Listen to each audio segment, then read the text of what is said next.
Welcome back. You're watching ED Insight. India's retail industry is expected to cross $600 billion in revenues by 2015, with organized trade accounting for nearly 18% of it. But that sort of growth won't come easy, given that retailers are still grappling with high costs and supply chain inefficiencies. Lakshmi Subramanian has more on that.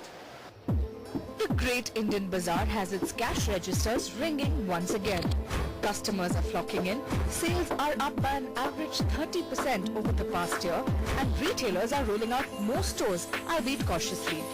The tempered expansion plans are a result of the 2008 meltdown, when retailers found themselves cash-strapped and were saddled with losses of more than 1,400 crore rupees. What followed over the next few months threw up the ugly truth about Indian retailing and resulted in nearly 2,000 outlets shutting down. High rentals had made the business unviable.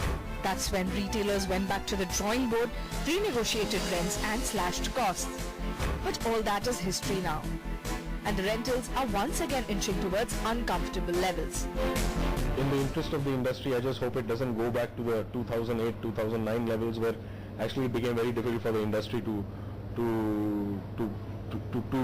sustain, because it was really overheated from a retailer's point of view. And I think the consumption story is strong, so overall real estate should look up, but I hope it doesn't go into a phase of madness. If rentals do reach that phase of madness, retailers have much to worry about. That's because real estate is the biggest cost for retailers after merchandising and manpower. If you were to look at as a percentage of turnover in India, the real estate cost far exceeds what it is in more mature economies. So, for example, in a hypermarket today, we expect 4 to 5% of the revenue as the real estate cost. In more mature markets, it will be probably 1 or 2%.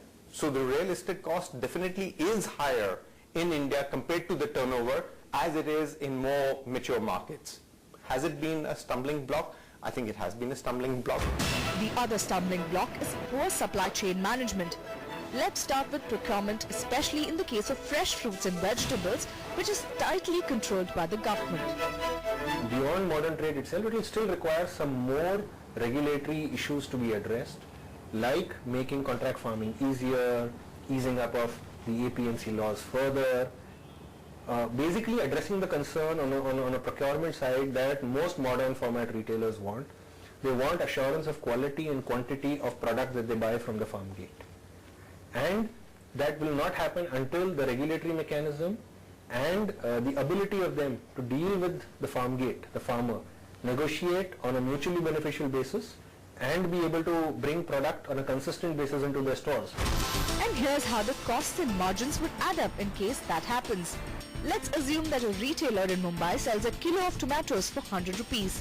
To sell it at that price, he buys it for 73 rupees from an APMC market. Were he to buy it directly from a farmer in Nasik, he could buy it for 41 rupees. From procurement to warehousing and allied infrastructure. The infrastructure in terms of the logistic centers, in terms of cold chain stores, in terms of roads, and this is definitely pulling us back. 40% of our produce goes to waste because there is no cold chains, there is no reefer trucking, there is no storage, there is no retailing. So really from farm to the fork, 40%. Now that's a huge impact. As retailers, we are all struggling with wastages, we are struggling with pilferages, we are struggling with, just ensuring that the right inventory is available at the right time, at the right location.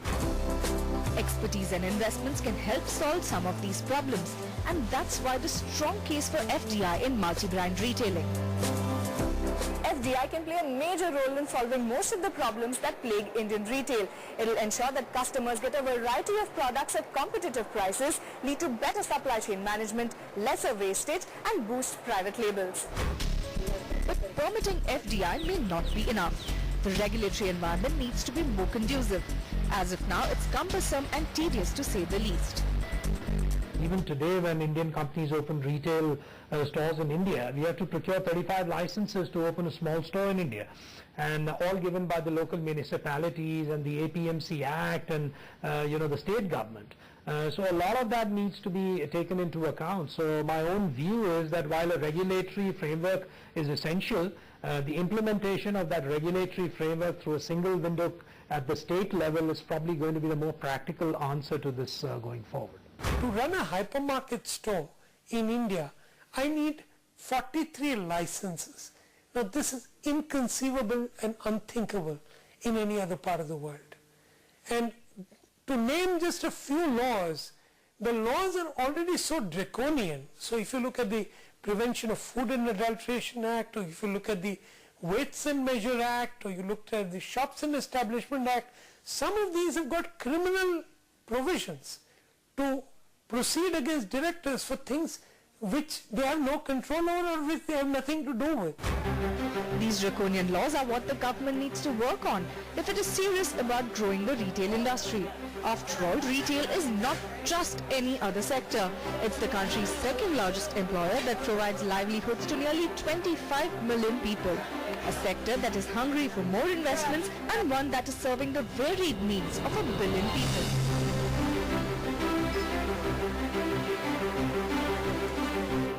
Well, that's all on this edition of ET Inside. We'll be back next week. But until then, don't forget to write in with your feedback and suggestions. Thanks so much for watching.